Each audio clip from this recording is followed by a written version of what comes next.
The NBA GOAT debate is one of the most popular sports debates in sports debate history. Within these umbrella of debates comes the Jordan versus James debate, number 23 versus number 23. Now, instead of giving you a run-of-the-mill stat comparison or award comparison, let's try to look at this debate in a different hypothetical angle. What would happen if LeBron James and Michael Jordan switched places in the NBA Finals? I know LeBron's career as of this video is not over, and he just might add a few more finals appearances if things work out great in LA, but MJ only played 15 seasons. So it would be better for this debate if we let LeBron have a go at MJ's 6 finals and let MJ have a go at LeBron's current 9 finals. Now you might think that 6 tries versus 9 tries might seem unfair, but I'm not here to find out who ends up with more rings in each hypothetical universe. This video is comparing the hypothetical Jordan to the real LeBron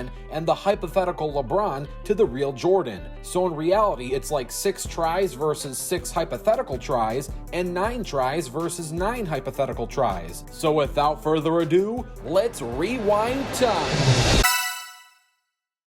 Rewind back to the 2006-2007 season. It's the year 2007. Michael Jordan is about to enter his first ever NBA Finals as a Cleveland Cavalier. It's his 4th season in the NBA, making him 24 years old. For reference, LeBron was only 22 at the time. Michael Jordan is surrounded by Drew Gooden, Larry Hughes, Zydrunas Ilgauskas, Daniel Boobie Gibson, and Anderson Varejao, to name a few. His head coach is Mike Brown. This team is a defensive-first, gritty team under Mike Brown.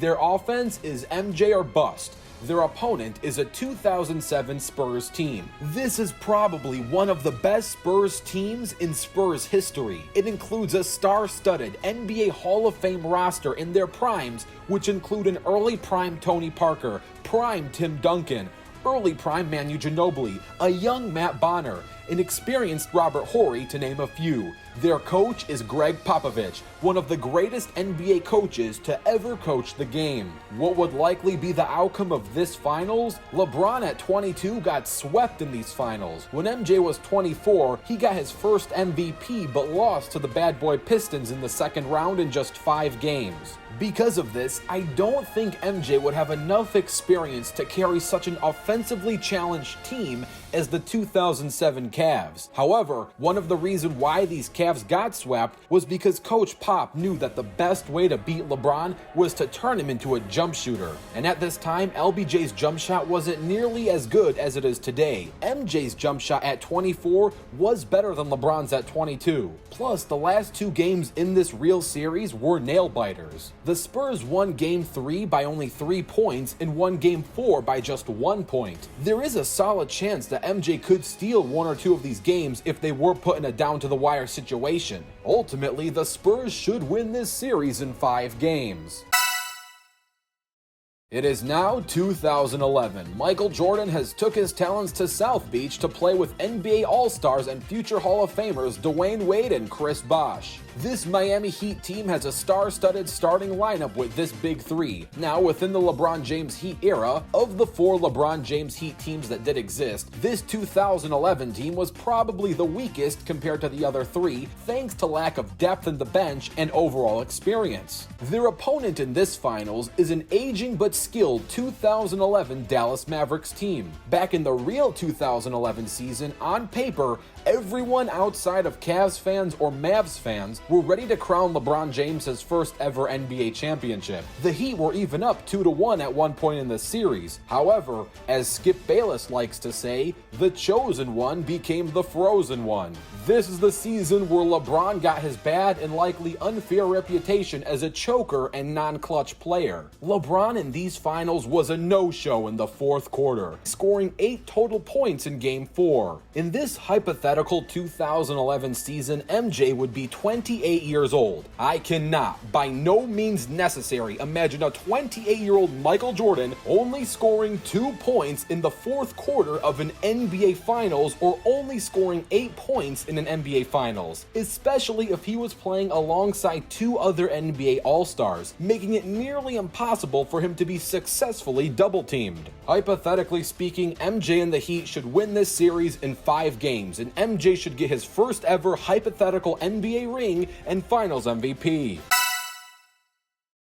Fast forward 1 year, it is now 2012. MJ, Wade, and Bosh are looking to repeat as NBA champs. GM Pat Riley has upgraded their bench, and this team overall has way more chemistry and experience than last year. Their opponent this year is a young, inexperienced Thunder team with a young Kevin Durant, Serge Ibaka, Russell Westbrook, and James Harden. This Thunder team is far more athletic than that Mavericks team, but far less experienced. KD is only 24 around this time and only about to enter the prime of his career. The real Heat team beat this young Thunder team in 5 games, and an MJ Heat team should likely do the same. I'll give the Thunder credit and allow them to steal a game, but the Heat should win this series in 5, making MJ a 2-time champ and 2-time MVP.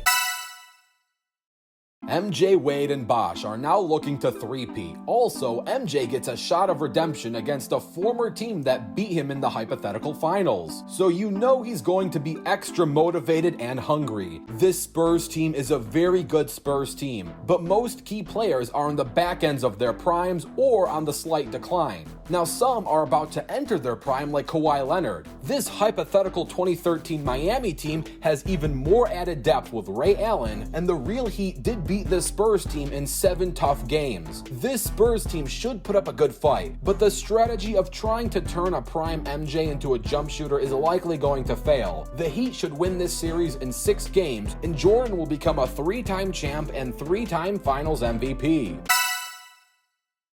1 year later, it is now time for the ultimate Heat rematch. It's pretty much the same teams, except this time the Spurs are hungrier, more determined, and completely driven to seek revenge on the Heat. This should be a close battle, but Jordan has the winner's mentality to not let revenge-seeking teams get the best of him. The Jazz tried to get revenge in a rematch and came up unsuccessful, and one of the reasons why the real Heat lost the series was due to LeBron getting bad cramps, something I don't see happening to Jordan. If the air conditioning broke on Jordan, I think his lighter and smaller slender body would not cramp up like a 6'8", 250 LeBron body would. So because of these key reasons, I see Jordan's Heat four-peating and MJ becoming a 4-time Finals MVP in 6 games.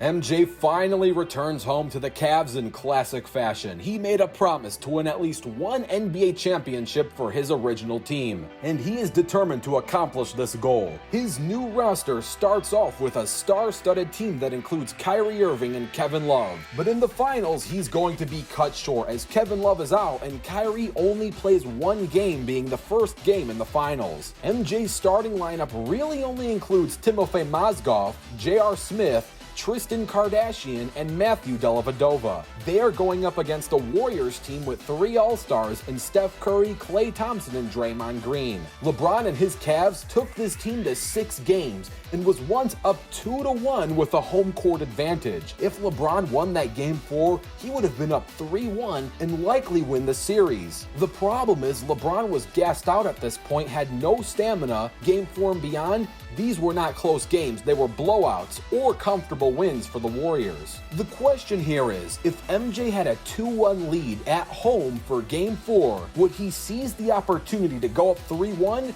or would he also be gassed out? Plus, Matthew Dellavedova did an amazing job defending Steph Curry. I won't say he completely stopped Steph and locked him down 100%, but for Dellavedova's role and circumstance, he did as good a job as anyone could. And another factor here, would Iggy know how to lock down and defend MJ like he would LeBron? There's a reason why Iggy got Finals MVP and not Steph. Deli did a great job slowing down Steph, and Iggy was able to somewhat defend a gassed-out LeBron trying to do everything for his depleted Cavs team. Call me crazy if you'd like, but if MJ wins this hypothetical Game 4, I think he could beat this Warriors team who has not yet won an NBA championship, as Iggy would need a different approach and style to guard MJ instead of LeBron. I say this Cavs team wins this championship in a really tough 7 games. MJ wins his 5th NBA ring and his 5th Finals MVP.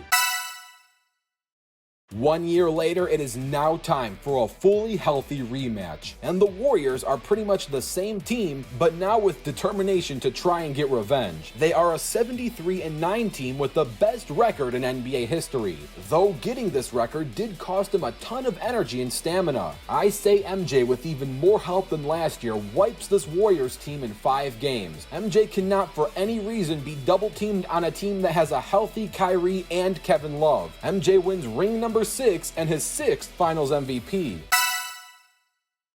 The Warriors are now really looking for a way to reinvent themselves and try to beat MJ and the Cavs, and they do this by adding Kevin Durant. The MJ-led Cavs are now going up against a new animal with 4 All-Stars instead of 3. And while MJ is a great defender as former NBA Defensive Player of the Year, I don't think anyone on this Cavs team is truly equipped to defend Kevin Durant to the point of seriously hindering his game. The Warriors beat the real Cavs team in just 5 games. Keep in mind, this MJ is 34 years old, and LeBron was 32 at the time. I know MJ is older, but a 34-year-old MJ won an MVP and was on the All-NBA defensive team. Part of the reason these Cavs lost is because LeBron played little to no defense at this point of his career. Jordan would, to his very best, defend Kevin Durant like no tomorrow. To put it in perspective, think of a 6'1" Patrick Beverley who got into KD's head and took the Warriors to 6 games. I can only imagine Jordan doing a better version of what Patrick and the Clippers did to KD. LeBron had guys like Richard Jefferson and Iman Shumpert to try and guard KD. Jordan would want to personally guard KD himself. Because of this, I would say that Jordan and the Cavs beat this Warriors team in a really tough 7 games. Jordan would win his 7th NBA ring and his 7th Finals MVP. The Cavs had some drama, and Kyrie left Cleveland. The only 2 stars on this team are MJ and Kevin Love. MJ is now 35, he's getting old, and now on the decline of his career. They are going to face the same Warriors team who are so hungry and fuming to beat this Cavs team. The Warriors have more incentive to go all out. They smell blood in the water, as an older MJ and Kevin Love are the only stars in this depleted Cavs team. The Warriors are also sick of hypothetically losing to the Cavs 3 times in a row. They spent their whole season thinking about revenge, and this is time I say they finally get it in 6 games. Kevin Durant wins his first Finals MVP and gets his first hypothetical NBA ring. Jordan quietly retires on the Lakers a few seasons later as he plans to buy his first NBA team in the near future. When it's all said and done, if Jordan was thrown into all of 9 LeBron's finals, I would say he goes 7 for 2 or 7 out of 9. And that first finals really can't be a stain on his record, as it was a baby team that scratched and clawed out of nowhere and had no business being in the NBA finals. That last finals loss is also understandable. Jordan is on the decline, being 35, and they are down an all-star with no Kyrie. So Jordan winning 7 hypothetical rings definitely puts him in the GOAT debate. Let's see how LeBron does in Jordan's shoes.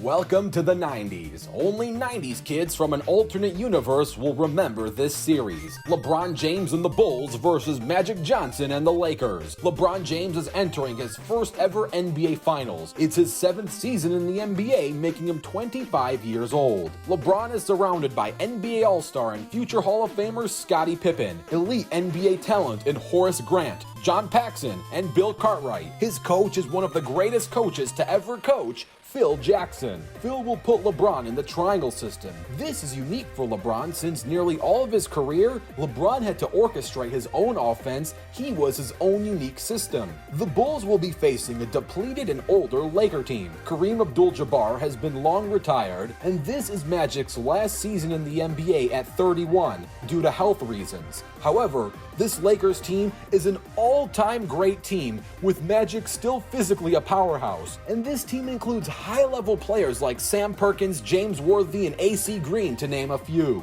The real Bulls beat this Laker team in 5 games, losing only the first one and comfortably sweeping the next 4. Now, before I give my prediction, I just want to remind everyone that during the 2011 finals, everyone, and I mean literally everyone that wasn't a Cavs or Mavs fan or Skip Bayless, was ready to crown LeBron a champion for the first time in his career. The Heat were the superior team on paper, and the Mavs were an older team with a really small window. The Heat were also up 2-1 once in that series. On paper, the Bulls should beat this Lakers team, but this is LeBron's first ever finals, and I can't say for certain that he wouldn't have shaky games like the times he only averaged 2 points in the fourth quarter or only scored 8 points in an entire game like he did in the 2011 finals. Because of this, I actually see the Lakers beating this Bulls team in a really tough 7 games.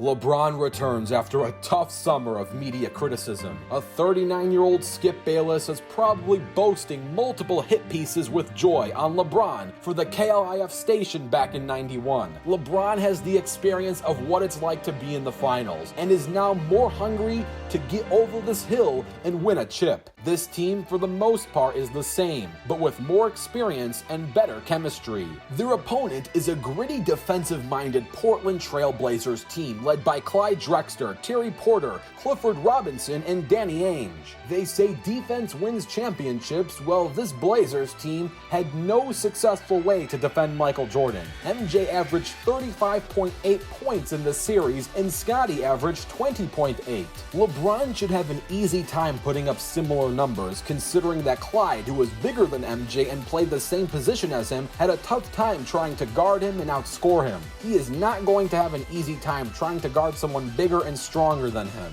The Bulls should win this series in 6 games. LeBron gets his first ring and Finals MVP.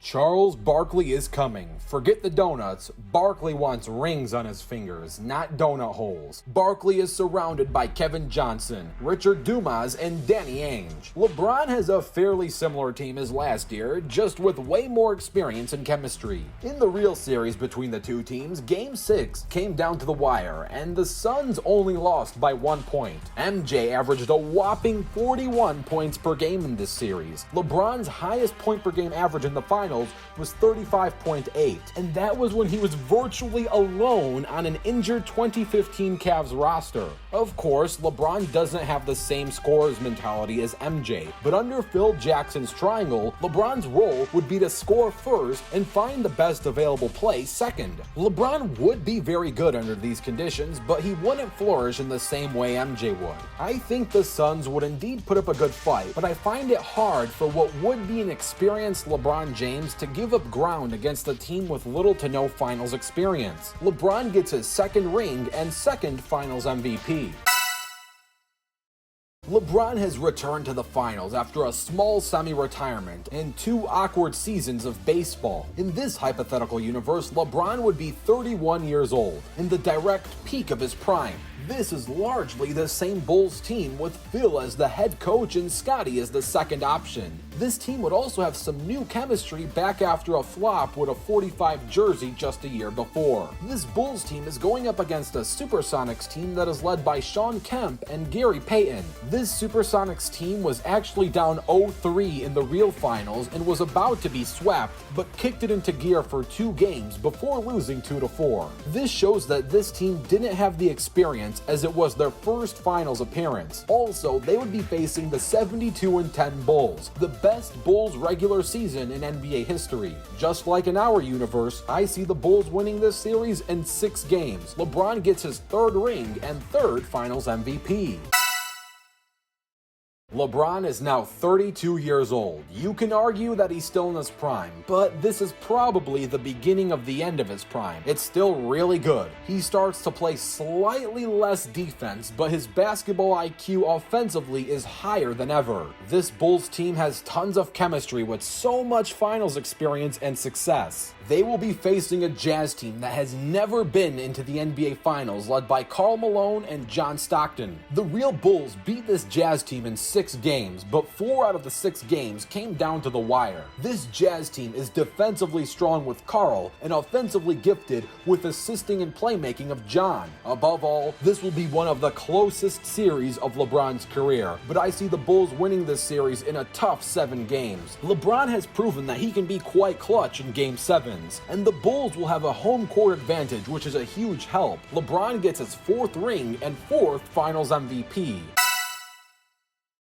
LeBron is now 33 years old. He's still one of the best players in the NBA, one of the best players on the planet, but his defense is declining. He's still a good defender when he wants to be, but he has to pace himself and only plays lockdown defense when absolutely necessary. The Bulls are facing the same Jazz team that is hungry and seeking revenge. They also have home court advantage. Remember when I said that last finals series would be one of LeBron's closest series? Well, this one would be even closer. It's the same teams, but this time the Jazz have more experience and home court. More importantly, LeBron's defense is in decline. MJ at 33 is still an NBA defensive first team player. The last time LeBron got defensive first was at age 28, and the last time he got NBA defense second team was at 29. Clearly LeBron's defense is not what it once was. This will be a tough series, but without home court advantage and due to LeBron not being the defensive monster he once was, I say the Jazz would actually win this series in a hard 7 games. When it's all said and done, if LeBron was thrown into all of 6 of Jordan's finals, I would say he goes 4 for 6 and is a 4-time champ and 4-time finals MVP. His finals record would be 4-2, a much better record than his real finals record. This is mostly because his current finals record really only has 2 losses that come with no excuses, that being losing to the 2011 Mavs and the 2014 Spurs. LeBron in this universe with 4 rings and 4 finals MVP certainly puts him in the GOAT debate. He's already in the GOAT debate in real life with a worse record, so obviously a hypothetical record with better results would put him in such a debate. Now, of course, this is all hypothetical for both MJ and LeBron, so let me know what you think. Would you give these players different records in these hypothetical situations, or would you agree with me that these would be their records? Let me know in the comments below. Don't forget to subscribe with notifications turned on, because making animated analyses like these is quite tough, but I do enjoy making them and I hope you enjoyed it. I'm Rebound Rewind, and I'll fast forward to you later.